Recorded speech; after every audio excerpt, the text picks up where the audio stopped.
yesterday it came out that Marvel was not going to do their big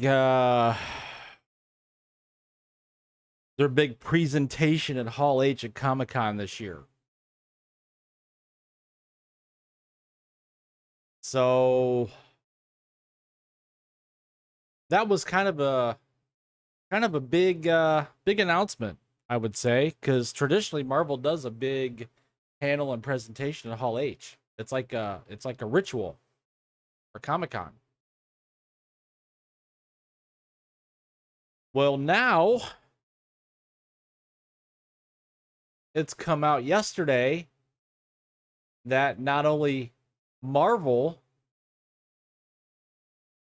is skipping their Hall H panel and presentation, but now we've got Netflix, Sony, HBO, Universal are all skipping Comic-Con. This is from Variety. Comic-Con crisis. All those big studios I just mentioned are skipping Comic-Con, and SDC is facing another existential threat. I don't think it's an existential threat. I think, in my opinion, it's a good thing. Because now instead of having all these big creators, these big powerhouses, these big corporations running around and sucking up all the oxygen, now it can get back maybe this year to what Comic-Con used to be back in the day, which was the little guy getting a little visibility. Can San Diego Comic-Con catch a break? For 2 years, the biggest annual fan convention in North America was forced to cancel the 5-day gathering due to the pandemic. The COOF, placing Comic-Con International, the nonprofit organization that runs SDCC, under unprecedented financial strain. Last year, SDCC came roaring back with a masked and vaccinated convention that was a robust success. With blockbuster Hall H panels for the Star Trek TV universe, House of the Dragon, The Walking Dead, and especially Marvel Studios. This year's Comic-Con, which is scheduled to start July 19th, less than a month away, is increasingly likely to having none of those panels. At least that's what studios across the industry are anticipating if the SAG-AFTRA and the AMPTP cannot come to terms by a June 30th contract deadline and the guild goes on strike. It's not just that, it's also the writers too. Because typically you have showrunners and writers at these events or at that event, and they can't be there because they're on strike.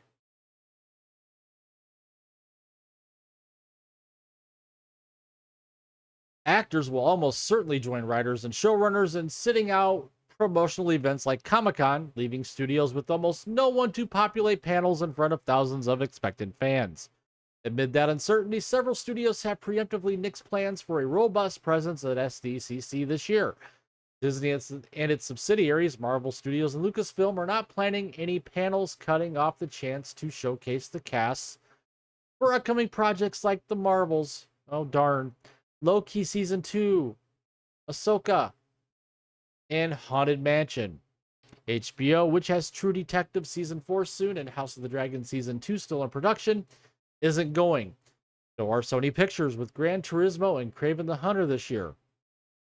And Universal Pictures with The Last Voyage of the Demeter, Strays, and The Exorcist this year. And Netflix, which just held its massive Hoodum Fan Fest fan event in Brazil, where it debuted first looks at big budget genre series, including its One Piece adaptation, is also sitting out SDCC this year. Other studios are still maintaining a wait-and-see posture. Warner Brothers, which needs a robust PR boost for its upcoming DC features Blue Beetle and Aquaman and the Lost Kingdom, has yet to rule out skipping Comic-Con. And the company's streaming service Max is planning on bringing some animation titles to the convention.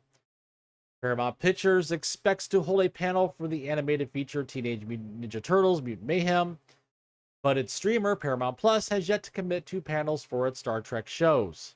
NBC will only move forward with its panels if there is no actor strike, but the protocol does not necessarily extend to its sister streamer, Peacock. Amazon plans to have some kind of presence. Season 2 of The Wheel of Time and The Boys Gen 5 are due to premiere in the fall, but the streamer's still sorting out what that will be. Apple, meanwhile, has remained tight-lipped about what, if any, presence they may have.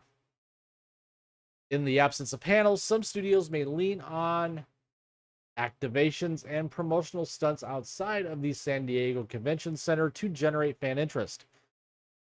But that's cold comfort for SDCC itself, which has thrived for over a decade on a steady stream of A-list stars and marquee projects streaming through its cavernous ballrooms. When reached by Variety, Comic-Con spokesperson David Glanzer provided a statement that avoids saying anything definitive about how SDCC may look in the wake of an actor strike, but does make clear the organizers expect to go on with the event regardless. With regard to the strike and its possible effects on Comic-Con, we tend to refrain from speculation or forecasting. I will say our hope is for a speedy resolution that will provide beneficial to all parties and allow everyone to continue the work they love.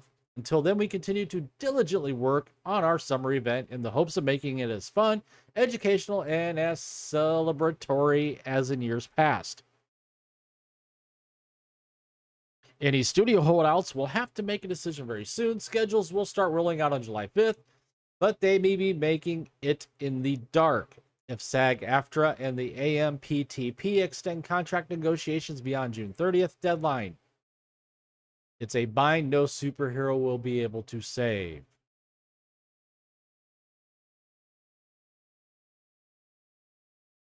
And this person right here, Rolo, has the perfect comment. I guess they can go back to being an actual convention about comic books. And he's right. Totally right. So, please share your comment down below. Tell me what you think. And at the same time, if you would, please smash that like button. Subscribe to the channel if you haven't already subscribed. Hit the notification bell to get notified when my content goes live here on YouTube. You can also catch me over on Rumble and Odyssey. And as always, I thank you for watching. Thank you for tuning in, and I will see you later.